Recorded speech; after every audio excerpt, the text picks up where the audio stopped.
ఓ సన్నాసి అంటాడు ఇదే నామం, మొన్న ఒక నామం ఉంది, ఈరోజు ఒక నామం ఉందని. శివుడు అడ్డనామం, వెంకటేశ్వర స్వామికి నిలువు నామం పెడతారు. ఏ గుళ్ళో పోతే ఆ గుళ్ళో పూజారి ఆయా గుళ్ళను బట్టి నామం పెడతారు. సన్నాసెదవ కాషాయ వస్త్రాలని, హైందవ ధర్మాన్ని అపచారం చేసే ఇలాంటి మూర్ఖులు ఉన్నందువల్లే ఈరోజు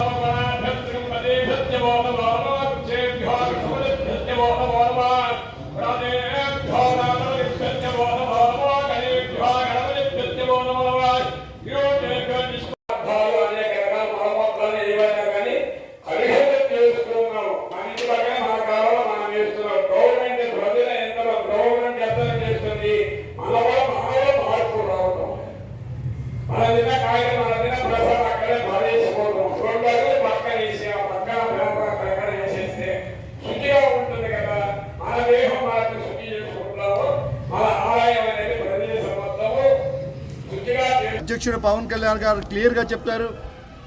తిరుమల తిరుపతి లడ్డూ ప్రసాదం అపవిత్రమైంది, బాధ్యులు ఎవరో కనుక్కుంటామంటే అన్యమతస్తులను తిడుతున్నారని చెప్పి వైఎస్ఆర్సీపీ నాయకులు వీధికి ఎక్కుతున్నారు. హిందువా, క్రైస్తవుడా, ముస్లిమా అనేది ఈరోజు నిరూపించుకోవాల్సిన అవసరం లేదు, ఎవరిని దూషించాల్సిన అవసరం లేదు. పరమత సహనం అనేది దేశంలో అనాదిగా వస్తున్న ఆచారం.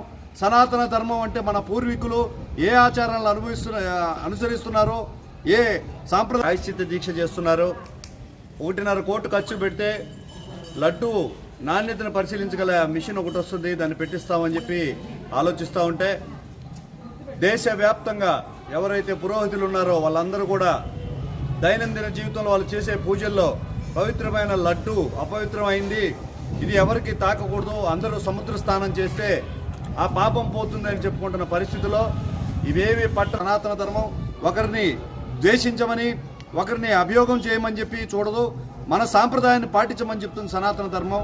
ఆ సనాతన ధర్మాన్ని కాపాడేందుకు ఒక ట్రస్ట్ కావాలని, దేశవ్యాప్తంగా హిందూ ధర్మ పరిరక్షణ సనాతన బోర్డు ఏర్పాటు చేయాలని పవన్ కళ్యాణ్ గారు చెప్తుంటే దళితులు గుడికి రాలేదన్న కొత్త సంభాషణలు ఏమనుతున్నాడు ఎక్స్ సీఎం జగన్మోహన్ రెడ్డి గారు. డిక్లరేషన్ ఏంటంటే మీరు దళితులు, మీరు క్రైస్తవులు అంటున్నారు, క్రైస్తవులు అంటే హిందూ ధర్మం పట్ల నాకు నమ్మకం ఉంది అని డిక్లరేషన్ ఇచ్చి రావడం. డిక్లరేషన్ ఇచ్చి రారు, మెట్లెక్కి రాలేరు, తిరుమలకు పోవాలంటే కష్టం. మీకు ప్రజలందరూ గమనిస్తున్నారు. జరిగిన అపచారంలో బాధ్యులు ఎవరైతే ఉన్నారో వాళ్ళని శిక్షించాలని కోరుకుంటున్నాం. కానీ ఏ ఇతర మతస్థులను దూషించడం కానీ, మా మతం గొప్పదని కూడా చెప్పుకోవడం కూడా ఇక్కడెక్కడ జరగడం లేదు. తప్పును పరిశీలించి విచారణలో తేలిన వారికి దోషులకు కఠినంగా శిక్షించాలి. మరొక్కసారి ఇట్లాంటి అపచారం జరగకుండా చూడాలనేదే ప్రజాప్రభుత్వ అభిప్రాయం. దీనిని పాటించాల్సిందిగా కోరుతున్నాను. జై జనసేన, జై హింద్. తిరుమల కొండ